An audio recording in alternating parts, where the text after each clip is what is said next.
Well, hello. We are here today at Creepyworld Haunted House, where we are renovating it for the 2023 Halloween season. And we've been making these videos called Walking and Talking, and I really intended to make a lot of these for the haunted house industry.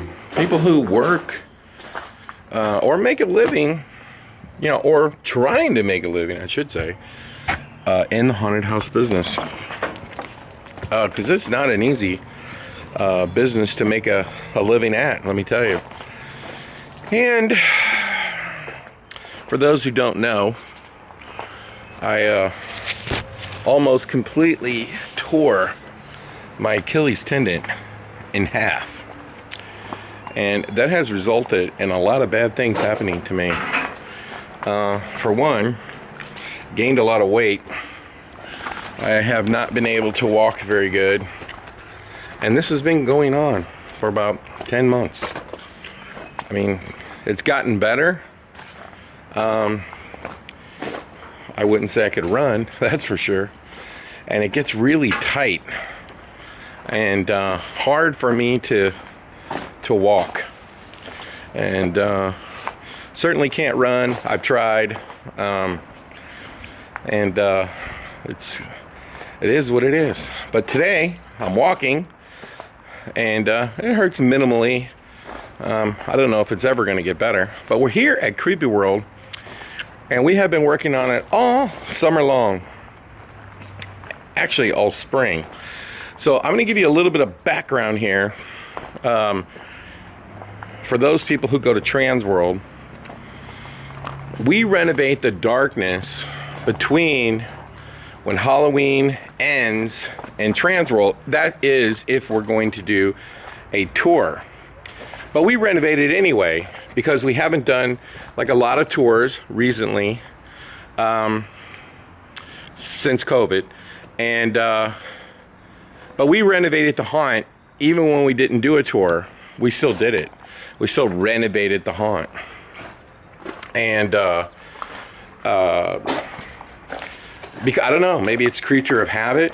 So we renovate in October. We renovate starting in November is what I meant to say. And then we immediately start working on Creepyworld. So Transworld is typically over,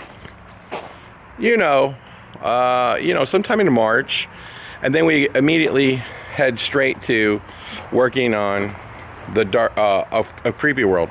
And Creepyworld, because it takes a beating in the winter, and spring there's a lot of rain, so we start working on it in the spring. Our goal is always to get it done in the spring. Why? Because it's cooler, obviously. But for those who've never been to Creepyworld, let me explain. It's a very, very big haunted house. When I say big, it's very big. It takes up about 7 acres. And so last year we had a flood here that almost destroyed it. And so we weren't able to do a lot of new things. Unfortunately, I really love the Grim Life Collective's channel. And when he came, he filmed it. And Carpetbagger came and filmed it as well, which it's not when I wanted it filmed because, it took everything just to put it back together. And we weren't able to do a lot out here because we were just spending every single penny that we had. Every single moment was spent trying to put it back together. So anyway, I want to take you on a trip with me today. And we're going to walk around Creepyworld and we're going to talk about some of the differences between a darkness haunted house and a Screampark. And I'm going to show you a haunted house that we recently renovated. It was a 3D haunt, no longer. And we're going to try to tell you some of the different kinds of attractions you could have at a Screampark, like we have here at Creepyworld. And I can only tell you this, Creepyworld is going to be at least 50 times better than it was last year. Because instead of trying to repair a flood, we're trying to improve the attraction. We're also repairing, which we did last year as well, but we repaired. We were starting to put it together for this year, or for last year, and then it flooded. So then it was just repair. So it was repair on top of repair. Now it's repair and add new. Last year, we were going to get rid of the 3D and we were going to put in like something gory. We wanted to do something like we haven't done here before and do something super gory. That was the plan for last year. Didn't get to do it. The other thing was to chop our Krampus attraction in half and do another haunt in there as well. So we're doing that, and I'm gonna just kind of walk around with you today and kind of point out some things that we do here at Creepyworld. And by the way, you are invited to come and see us this October. We'd love to have you. Creepyworld is an amazing attraction. It's totally incredible environment here and when it's actually operating. Miserable in the summer, not that exciting to look at, but here we go. So, and I'm going to do another video as well. But you see what this is? This is a trailer haunt. And we're about to upload a video to our channel. So make sure you like and subscribe to our channel. We are getting close to 10,000 subscribers. Yes, it's not 100,000. No, it's not 1 million. But that's okay. I'm not trying to make money off of YouTube. I'm just doing it for fun. I'm trying to do it because I really do care about the haunted house industry. Whether or not they understand that or not, doesn't matter. But I do, and that's what we're going to go over with you today. As you can see, this is a trailer haunt. So it goes 1 and 2, they connect together. And then there's one in the middle on both sides, right? And then there's 2 more that connect. So that means there's 6. 2 long and 2 in the middle. And then in the center makes a courtyard. And our trailer haunt is actually very detailed. I'm not gonna walk in it because we're gonna make several videos out here. So again, like and subscribe to the channel. But I will tell you, yes, it does have emergency exits. You can see there's 2 right there. See, there's 1 right there. And there's another one over there. And then there's another one over there. So there's 3. 1, 2, 3 to get out the back side. Now, keep in mind, this trailer, wait, let's see. Yeah, that trailer, which would be the 3rd one to make the connection, it actually dumps out into the courtyard. So that's another exit, technically. And then it comes back into this trailer, which you can also exit again. Then, of course, you have the 2 in the front. So there's a lot of ways to get out of this haunt in the event that, you know, something happens. And you can see that our trailer haunt rails are made out of steel. It's very safe. And it also has a sprinkler system in it. Now you might be wondering, how in the heck did you do that? It's real sprinkler pipes, and it has a pump and a big water tank. Now I'm going to show you, this is a queue line. And there's a huge difference between a Screampark and a haunted house.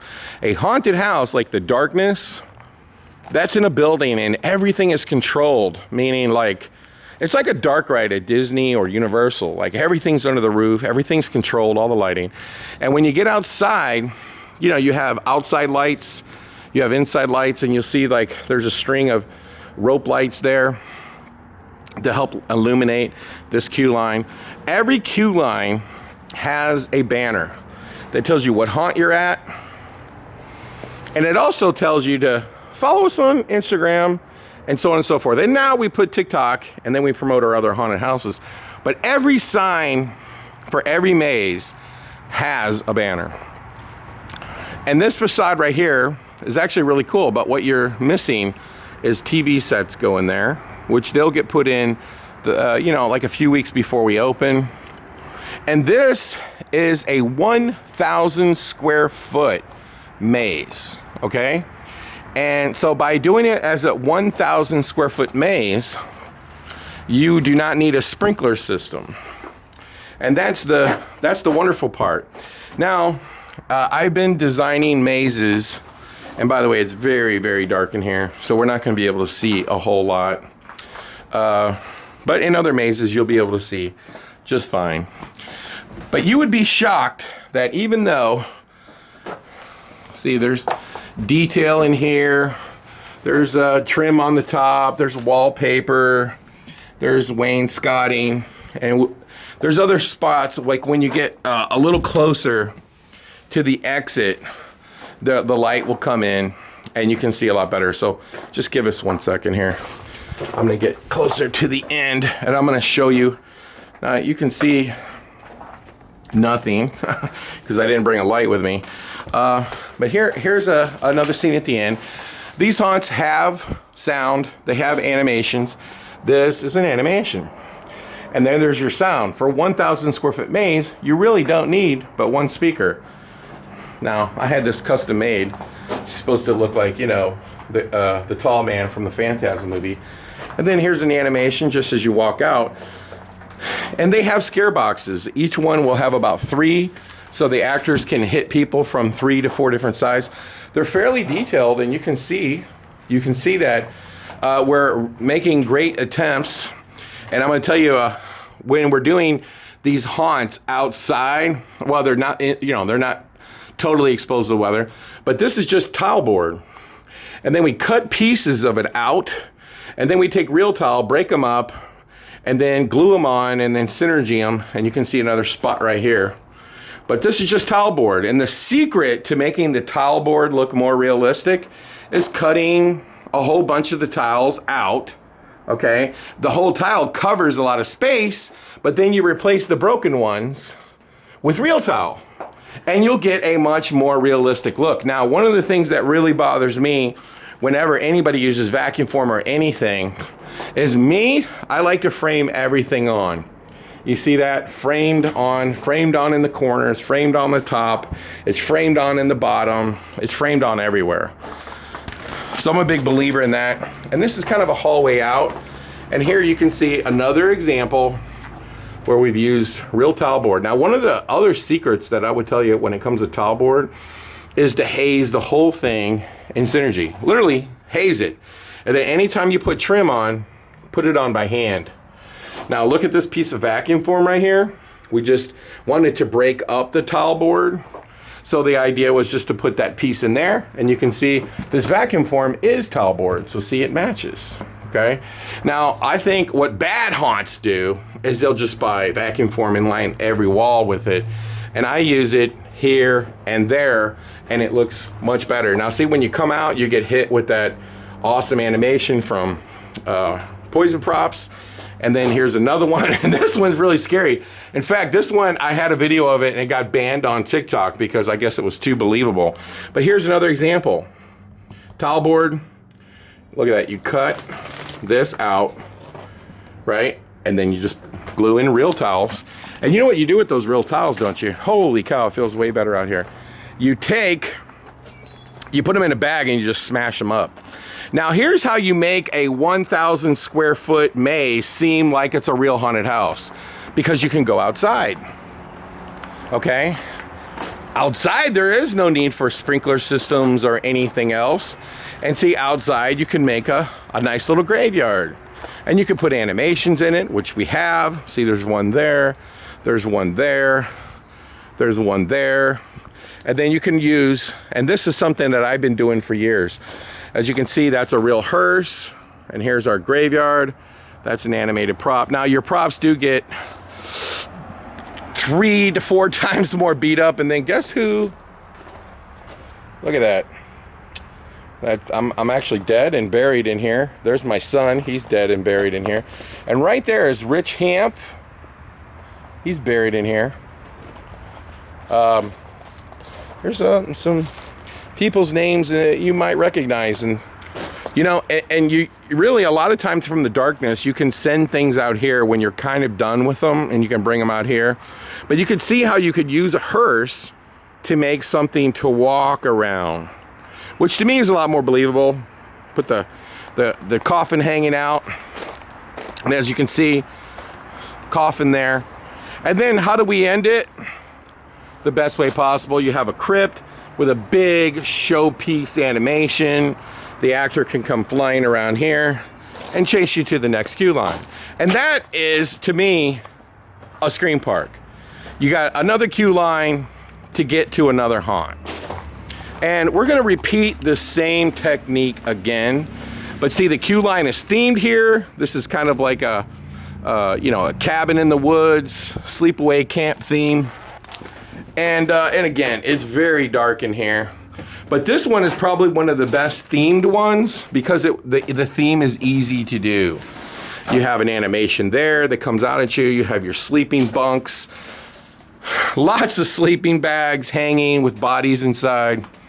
Another thing that I really like to do, and I'll show this to you, is just install doors and then frame around them to make it look like, you know, this place is bigger than it is. And so you'll see another door right here, as you can see right there. Campers, dead, more. Again, more of the same. And then this room is really cool. Unfortunately, you can't see it very good. So all the walls are made out of this kind of material here. Okay, and this would be like the workshop, you know, where their generator is and things of this nature. And then here's your walkout. Now, again, this is a haunted house. It's 1,000 square feet that does not require a sprinkler system. Then, of course, we have a dead guy here. But look at this. When you come out, and we're missing a couple things, look at this RV. Doesn't it go perfect in here? Absolutely. And there's supposed to be a canoe and a canoe. Okay, and then again, look, here's more cabins, more dead people. And then you have this big, awesome, animated kind of Jason that stabs this girl with a machete. And then you get to go into another cabin. And then look what we did here. We took another truck and made it so that you can walk around it. I can tell you they're the best things money can buy are these kinds of things that are natural they're natural obstacles. And then you see we're walking around bunk beds, more sleeping bags hanging. And then here is a scare box that gets you into this cabin, but also can get you into that center section. And then guess where we're at? We're right here at the queue line. And I'll give you guys a great advice. You see, if you bought a ticket to the hayride, you go this way. And when you go on the hayride in there and you exit the hayride over there, and then you come back into the queue line. So people pay an extra $5 for that. It actually, I did it, well, not only to increase revenue, but I did it because it took stress off the hayride. Now the hayride operates much more efficiently by doing about 70% of the people who come to Creepyworld. Hopefully that makes sense to you. And so the last thing that we need to do here at Creepyworld, aside from just tidy up and get everything all buttoned up, is we're rebuilding this haunt right here. And I'm going to document this for you. If you like and subscribe to our channel, this used to be the Christmas house. And as you can see, we've stripped all the panels down. Everything's down to raw wood. And we're going to turn this around like very quickly. Like I'm actually thinking like 2 weeks. What you're seeing now is going to look like a school. And I'm going to document that for you. So make sure you like and subscribe to the channel and you will see how that was done. Now, I'm going to show you one other thing, and I got to put my sunglasses on because it's bright out here and it's hot. I'm going to take you over and show you.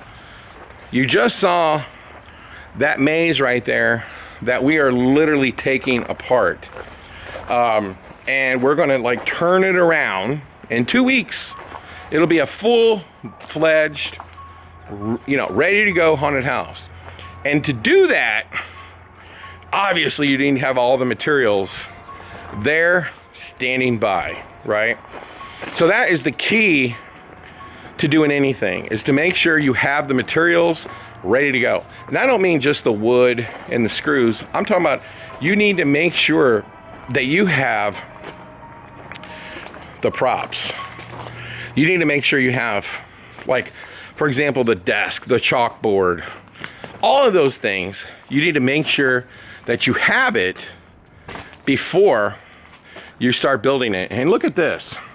Every one of our mazes, as you come up and you go, okay, where I'm going into Silo X, there's a warning on every maze before you go in.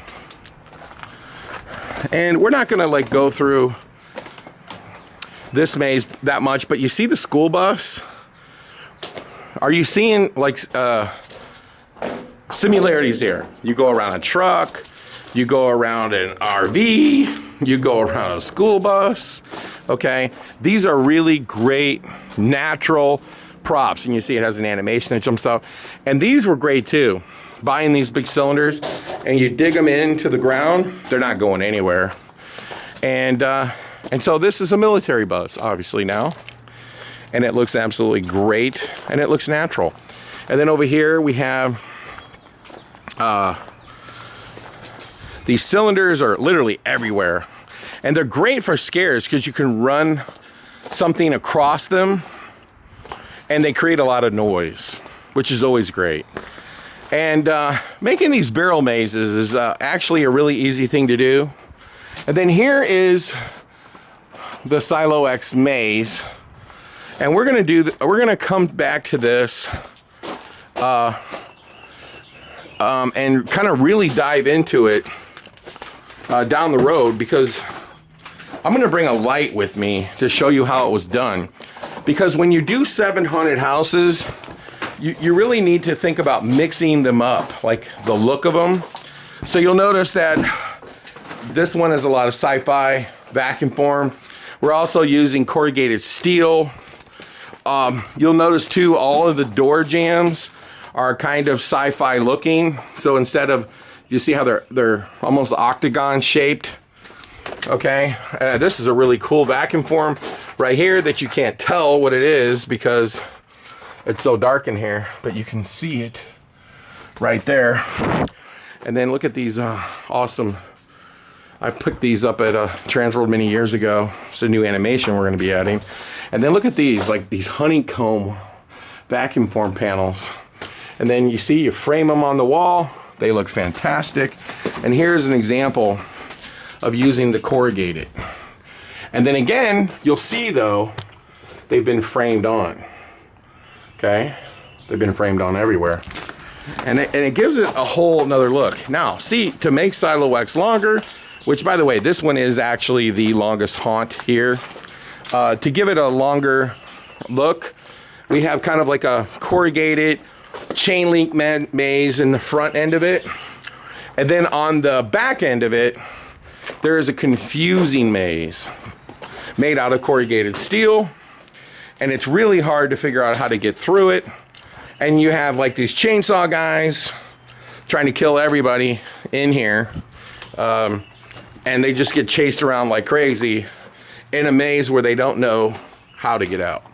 And look at this. This is a big old Huey helicopter. And we have you walk right through it. One of the things too about these kind of mazes, whenever you have elevations, you want to repaint these and check the boards every year. So you can see there's multiple coats of non-slip paint. I mean, I would say it's been repainted 6 to 7 times before the panel goes bad and you have to replace it. Once again, look how cool these corrugated cylinders look when you bury them into the ground. And when you run chainsaws through here, let me tell you, it's ferociously loud. But as you exit Silo X, and this isn't done, you're gonna come across this beautiful king creeper right here as a what? A last little showstopper piece to say, hey, that maze is done, and we're off to the next one. Now, this is our new haunted house. It's called the Slaughterhouse. Look how beautiful the facade is. One of these windows, and it's gonna be that one, is gonna have a really cool CGI in it. I'm big on every facade here at Creepyworld has CGIs in the window to show you what's going on inside. But look at this brand new billboard we have here. And then you can scan these and follow us, and it also has a warning. And you can see another warning there. So like before you go into every single one of these haunts, this is what you have to be exposed to. And again, look at this facade. This facade was built pretty quickly, and it was by combining different materials. So we have vacuum form, we have trim, again, trim on all of the vacuum form, and then we added a little bit of corrugated steel. And then you mix in some of this, you put that big bullhorn on there, and I bought these, and then of course we rusted them. And then you get this door, you screw it in there, and it looks like, you know, hey, something evil's been going on here. Now, there's something really cool in here that I want to show you that we did. And here you go. This is the brand new haunt. You can tell it's brand new. And look at this. Trying to get a really cool look, you got corrugated on the bottom. It's all framed on. And then you have, once again, the towel board. But you know what we did different in here? We added this to slow you down. This is clear, like freezer strips, but instead of taking them all the way to the ground or close to the ground, every one of them are only about waist high. Okay, and everywhere you turn, you've got to go through them. And there's a, hold on, I'm gonna get my phone, see if I could use it as a light. There we go. As you can see, the rooms are tight, okay? But this is an animation, and he'll jump at you. And you can see we added pipes, and then I bought these signs just right off Amazon.com. And you know what we did is we just covered the corners and sprayed a little bit of synergy on them, so they look like they've been there for a long, long time. And then, you know, of course, you add some electrical boxes, a few pipes here and there. And then, of course, you can see there's bolts, there's more pipes, and then a bunch of these kind of pieces that I was able to pick up here and there. This is all real, you know, butcher shop equipment. And this haunt is pretty damn disgusting, I'm gonna tell you. And then again, here's another one of those signs. And see, we even took synergy and just poured it over the middle, you know, and we did the same technique that I told you before with the tile. Now, this I really like. So when I was looking for props, I found this like old door that would be on a restaurant to go into the kitchen. It's actually bolted into this table here. Now, this is great because an actor can hide behind it, but it also gives the room the feeling that this place is real. And I've always felt like without real doors, it doesn't look real. Now, here's a nice dead animal hanging in the hallway. And see, just as you push through, you get to encounter another, you know, suspicious character. And then a pig. And then get this, another gross pig. Okay. And I'm a really big fan of these barrel toppers, because these barrels can go almost anywhere. I bought this barrel topper from Ghost Ride. It's absolutely amazing, and it just looks like it's full of disgusting treats. And look at the wall. See, again, everything's framed on, framed on, framed on, and that's everywhere. And then you have a nice, you know, gory, sliced up body, courtesy of Ghost Ride. And then you got this beautiful pig. I think I bought this from Unit 70. But look at this. And then, you know, I'm gonna tell you something. You see this fan? People should buy more of these kinds of things, especially like when they're out of the way. See how this whole piece is up against that wall? So nobody's gonna hit that fan. And look how gross this is. Now, to kind of give it a little bit more of a feel of, you know, we kind of just put a whole bunch of 1x10s in the ceiling, zigging, zagging around. And this is an animation, and we're gonna put a barrel right in front of it so you don't run into it. And that's how it'll protect the animation. So as we make our way through, and you'll see these are the scare boxes. See, this actor can go here, here, or where I was at. So you're really minimizing the space needed. And tell me that's not cool. I mean, everybody who walks through here is freaked out by that. And then you walk through, and then what do you see? That creepy character right there. But I'm going to show you how we made this haunt seem like it's a lot longer. And then there's another suspicious character and more barrel toppers. The barrel toppers are everywhere, really. And then you see there's a drop picture for an actor.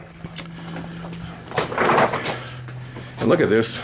I think I got that from, oh man, who did I get that from? Was it from Rib Effects, I think. That is really cool. Look at these dead bodies from Ghost Ride. And then as you walk past, this actor is able to jump you. And the whole idea here, and then you got an animation up here, and you'll see that, you know, adding pipes. And look at that. See, there's another example of where we've added something I just bought off Amazon. Put a bunch of synergy all around the edges. And look at these ducts. This gross sink. All right. So this is going to be really cool. I think you're going to get a kick out of this. Most people who do blacklight haunted houses have blacklight tunnels, and as we did. So get what we did. We repainted the tunnel white and then just littered it with blood. And it is very effective to keep with the theme. Now, here's how you make this haunt scene bigger.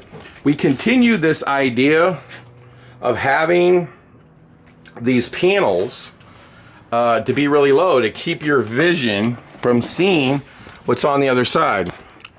And then we have this big scene right here with, what do we have again? A big prop. This one here has never been filmed before. We're going to film it and we're going to show you what it does. But this is like a grand finale. This giant pig, you know, he's making the human, the barbecue. And this is how you kind of make these 1,000 square foot haunted houses longer. Now look at this. We had this hallway that goes to the next maze. We did this and just hang more dead bodies. We can have a chainsaw guy in here or an actor, a butcher, and it just made the haunt seem that much longer. And then what do? You come back out into another queue line, and it's for the Briargate Asylum, which is a facade that we took to Transworld many years ago. And then what do you see right there? You see another sign with another warning and more scan codes to follow us on social media. And then we even took the image of the facade and worked it into the logo. And so a Screampark, like I said, is going, I think, when you break the groups up and it gives you a chance to reset. And to me, like, anything that's outside with multiple attractions like this is a Screampark. I don't really think you can call an indoor haunt with, like, say 2 or 3 haunts a Screampark.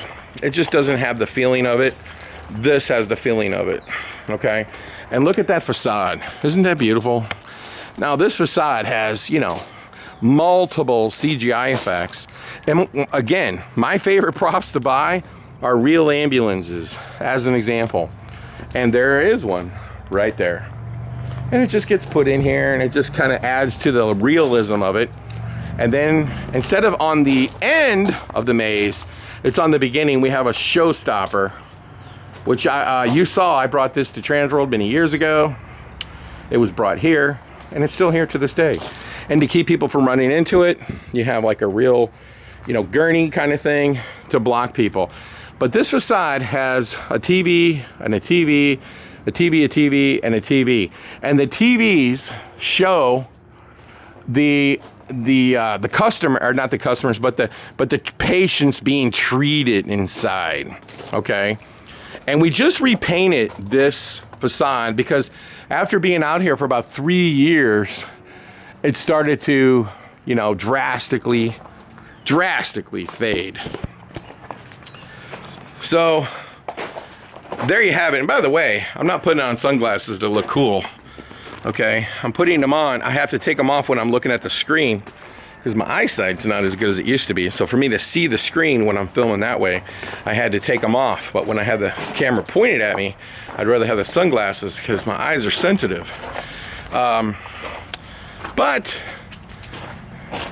This attraction, which we can't show you today, is the Creepyworld Jack-o'-lantern Spooktacular. And then there's the facade. And you know, we do a lot of stuff now with signs. And see, this says exit, okay? And this one says, of course, enter. And then you can buy tickets for it right now, right there. And this is our outdoor queue line. It's rather massive, and it can hold a lot of people at once. And it goes all the way down and over into that area over there where we're gonna be having our first ever live stage show. And you'll notice there's signs, especially in this midway, which we don't have anything put out in the midway. We have a lot of big monsters. Then we have a concession stand and a retail store. The pumpkin barn is how everybody exits, and it's like a, you know, like a fun home harner-ish, you know, it's just another thing that you can go into and take photos of, which we're really excited. This is a ghoul band. It folds open and it plays scary songs. So I wanted to say thank you for watching this video today, and we're going to come back. And the reason why I'm showing you this video now is because we're going to come back and we're going to make another video in about 3 weeks, and you're going to see what the difference is in about 3 weeks. It's going to look like it's almost ready to open, and it's going to be very different.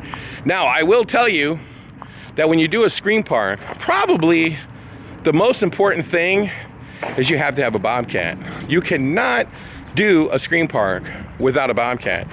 And not only do you need a bobcat, you will need all kinds of things that you can use on your bobcat. Like, for example, this can pick things up. You're gonna want to have things like augers, forks, buckets, and there's two kinds of buckets. But without a bobcat, I don't even know how anybody could manage a Screampark. I mean, it's absolutely essential. And so a couple other things that I would note out here that you might find interesting. And by the way, everything's erect because we're, like I said, we're building a new haunt over there. And in 2 weeks, I'm gonna show it to you, and you're gonna see the process that it took to build it.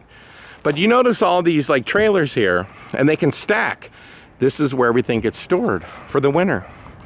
And you'll see right here, there's 1, 2, 3, 4, 5, 6, 7. And you'll also notice they act as retaining walls, because you can see that you can only see half of those trailers. So there you have it. And here's my beautiful Hellcat, my favorite car that I've ever owned in my entire life. So I want to thank you. And by the way, we are so close to 10,000 subscribers. It's like a goal. So I think I'd be so excited. I will be so excited when we hit 10,000. I know other people are like, oh, they'll be excited when they get to 1 million or when they get to 100,000. I don't really care. I'm just trying to help the haunted house industry in any way I can. I feel like this video will help you because you're seeing Creepyworld when it's about 70% ready to go. The last 30 is going to happen over the next 3 weeks, and it's going to look completely different. And then I'm going to come back out here and I'm going to walk through the whole thing to show you what a Screampark is like. And I will make sure that I bring a camera. But my goal is to try to help you build a better Screampark if you can, and just offer any tips, advice that I can. And we learn new things about running our haunts every single year. But in the next 3 weeks, we're gonna set up the pumpkin patch.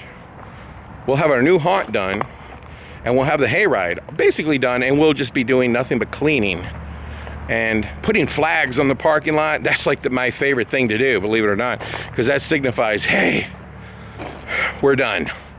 And now we get to hire the actors, put them in place. And so here you go, another walking and talking video. Sorry I didn't make another one sooner, but here you go. And I hope that you like the video, and I hope it helps you. and it kind of gives you a little bit of difference, like what is the difference between a haunted house and a scream park.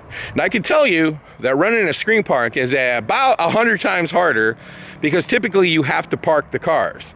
When you have a building somewhere, you typically, the people just park, you know, wherever they park, and you don't really care.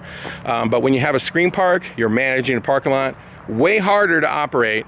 The other thing that's really hard to operate with a scream park is, you know, we have about, I think we have 7 haunts, and with Hayride it's like 8. And I got to think, but it might be 9. I'm not 100%. But anyway, almost everyone has its own queue line. You have to keep all of those people on the same pace, and all of the haunts need to be of a similar size so that you're not overrunning another haunt. And so the line gets backed up into the haunt, which is a nightmare. It happens, but there's tricks and techniques to keep that from happening. And I can tell you one of the ways is I'm constantly on the radio talking to the security people to make sure that each maze is running at the same pace. And I can tell you, getting rid of the 3D haunt is really going to help, because now we don't have to hand out 3D glasses. So that'll make it a little easier. But there you go. Walking and talking here with hauntworld.com. And I want to say really quick, for anybody out there watching this video, that we do plan on doing a big haunted house tour at the Darkness. It's not 100%. I won't know for sure until we get into January, if I know that things are going the way I want them to. But I already have all the props, all the animations. I literally have 3 storage containers full of new animations and props. I'm ready to go. But we have to be able to do the things that I want to do, because we're selling our TerraVisions haunt. And if you're interested in it, reach out to me, because we'll make a deal. But I got to get that out. I got to like try to do it in stages. I got to get where I can open for Krampus, that I can open for Valentine's, and then ultimately for Transworld. And if I get it all together, and it's going to be the biggest renovation, I'm telling you, that I have ever done, because I'm tearing out a whole entire, you know, building essentially, and redoing it into what I'm going to be. It's going to be like a year-round business with like a really cool horror art gallery. It's going to be really cool. It's going to be like full of all kinds of things to take photos with. Whether or not I can get it done remains to be seen. Plus, we're building new escape rooms for St. Louis Escape. We did renovate the Limp this year because it was its 30th year, so we spent a lot of money on that. So our plan as of today is to open the Darkness with actors, and it will absolutely probably be the last time I ever do that. And then we'll have behind the scenes tour, and then we'll open the Limp with actors as well. And we're going to ask the haunted house industry, if you want to work in one of our haunts for one of these tours, reach out to us after Halloween. We'd love to have you. We're going to try to get as many traveling actors as possible to work in the Darkness and the Limp. And so that's our plan. We'll see what happens. But just make sure you follow us on social media, especially Scarefest on Instagram. And, you know, we'll post things that we're doing. So make sure you like and subscribe, and tell other people, and share this video, and leave us a comment. Tell us if you like the videos, and tell us what you'd like to see us walk around and talk about next time. Until then, my sublime green Challenger awaits, my chariot to take me away. Until then, pleasant screams.